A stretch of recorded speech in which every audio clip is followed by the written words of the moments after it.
executive summary of the best leadership principles from the book, How to Win Friends and Influence People. When you say, "I'm sorry, I'm not really good with names," what you're actually saying is, "You're not interesting to me and I've forgotten about you." The next time you meet someone new, rather than worrying about what you're going to say next, why don't you try a little harder to remember someone's name? Remembering someone's name is an amazing way to show them respect and honor. If you want to win friends and influence people, you must remember that a person's name is to that person the sweetest and the most important sound in any language. The greatest of human urges is the desire to be important or great. The desire to be important has forced many people from reality, where they clearly are not important, to virtual reality, where they can pretend to be important. We see in the 21st century that many video gamers and social media addicts find their identities online, not in reality. Online, they are superstars and superheroes. In reality, they wear skinny jeans and are awkward.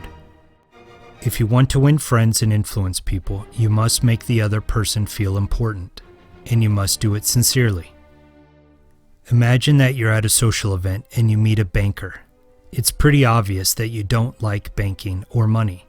You try to change the subject to something else, but it's awkward, so you pretend that you have to use the restroom and you walk away. Later, you meet another banker. Rather than changing the subject or leaving the conversation, you actually talk to the banker about his favorite subject, himself. You listen to what he says and wow, it's actually kind of interesting. After half an hour, this guy is amazed that you are listening so attentively. He feels great. His self-esteem is maxed out. He is impressed that you are such an amazing person, even though he has done all of the talking. The royal road to a person's heart is to talk about the things they treasure most. Talk to people about themselves and they will listen for hours. If you want to win friends and influence people, you must become genuinely interested in other people. The human body has several parts: the brain, eyes, heart, appendix. Some parts are prettier or more popular than others. Nevertheless, each part of the body has its function, and the body works best when all of its parts are working properly. Leaders recognize that their team has many members and that every job and every position is important. It's not just about the man giving the speech. The team includes the nerdy intern in the back office who wrote the speech and meant every word of it. The team involves a janitor who keeps the office clean. If you want to win friends and influence people, you must give honest and sincere appreciation. When conversing, many people are not listening but are formulating what they will say next. This is wrong. We already discussed the importance of becoming genuinely interested in someone. This comes from the head and from the heart. But being a good listener is a matter of eye contact, paying attention, asking the right questions. Active listening is one of the highest compliments you can pay someone. Listening to someone gives them a feeling of importance. If you want to win friends and influence people, you must be a good listener. Isn't it amazing how you're right all of the time and everyone else is a total knucklehead?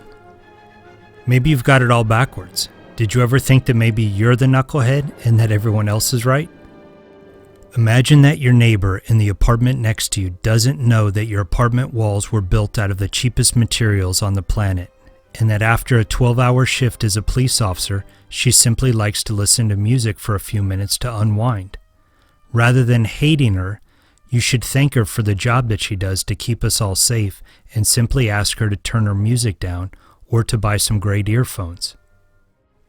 If you want to win friends and influence people, then you must try honestly to see things from another person's point of view. Most people never admit they're wrong. Most people think they're always right. Even if the facts prove that they're not right, good luck getting them to admit it. This is why apologizing and admitting that you're wrong is so effective. No one expects it or sees it coming.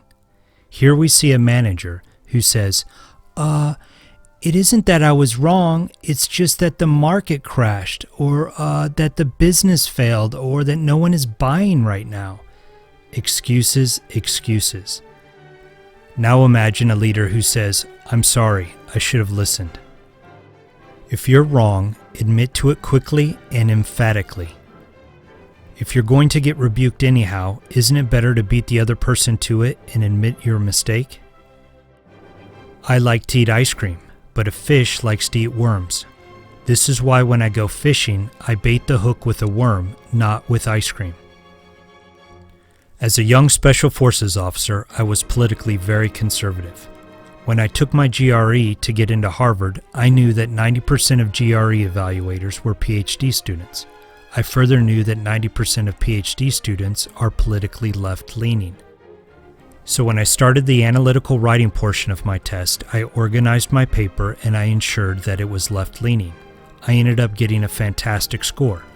Did I get a great score because I was left-leaning, or was it because my writing was perfect? I hope the latter, but suspect the former. If you want to win friends and influence people, then you must bait the hook to suit the fish. Welcome to Volvo. Are you interested in buying a new car or doing some research about Volvos? Yeah. Great. Are you interested in safety but also want a killer deal? Yes. Great. I have just the car to show you. Yes is one of the best words in any language. If you are selling something or trying to convince someone, then you must get the other person saying yes, yes immediately.